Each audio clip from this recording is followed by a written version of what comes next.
মানে মাইরা কেটে ধইরা তারপর নিয়ে যাইতে হইতাছে। জাস্ট একবার খালি একটু বলছে নিচে চলো।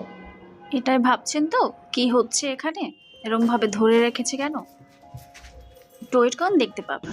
আচ্ছা আমি এমনি লিখতেছি। আর এইদিকে দোকানদার মামাও মজা নিচ্ছে। এটা লিখলে একটু উল্টা পাল্টা হইতে পারে, মানে এটার জন্য আমি শাক আলাদা লিখি, চুটনির আলাদা লিখি। কিভাবে লিখবেন ভাইয়া? এই যে শাকটা উপর লিখতেছি, পরে চুন্নিটা নিচে দিবেন। হ্যাঁ আচ্ছা এটা ঠিক আছে।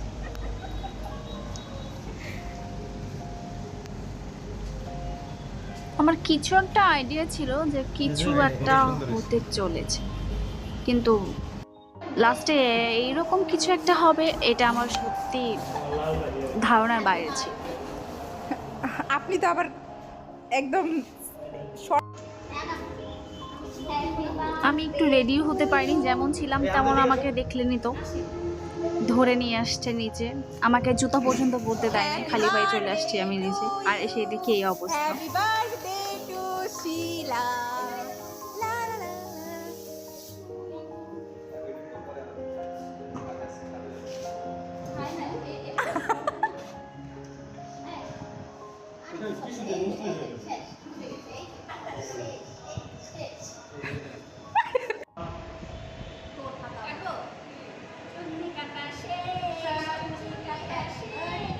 সিরিয়াসলি আমি অনেক হ্যাপি হয়েছি, অনেক। সবাই আমার জন্য ডিউটি শেষ করে রাতের বেলা এত কষ্ট করে আসছে, এত কিছু আয়োজন করেছে। আমি সত্যি happy, so happy. Thank you সবাইকে।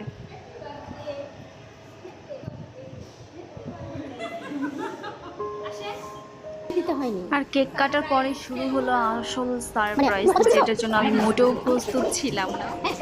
আমি ভেবেছিলাম অন্য কিছু একটা হবে, কিন্তু সেটা হয়নি। আর দেখতেই থাকেন।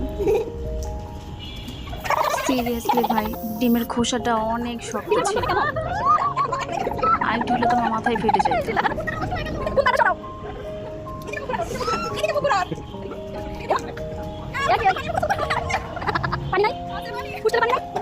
এতদিন দেখেছি যে মানুষ এরকম করে জন্মদিনে ফ্রেন্ডরা, আজকে এটা আমার সাথে ঘটেছে। কি ঘটেছে শুনুন, ডিমটা দিয়েছে ভালো ছিল, মানুষ আটা দেয়, আর আমার মাকে কি দিয়েছে জানেন? আটার বদলে দিয়েছে চালের গুঁড়ো। এটা কোনো কথা ভাই? কাজটা করলো কি?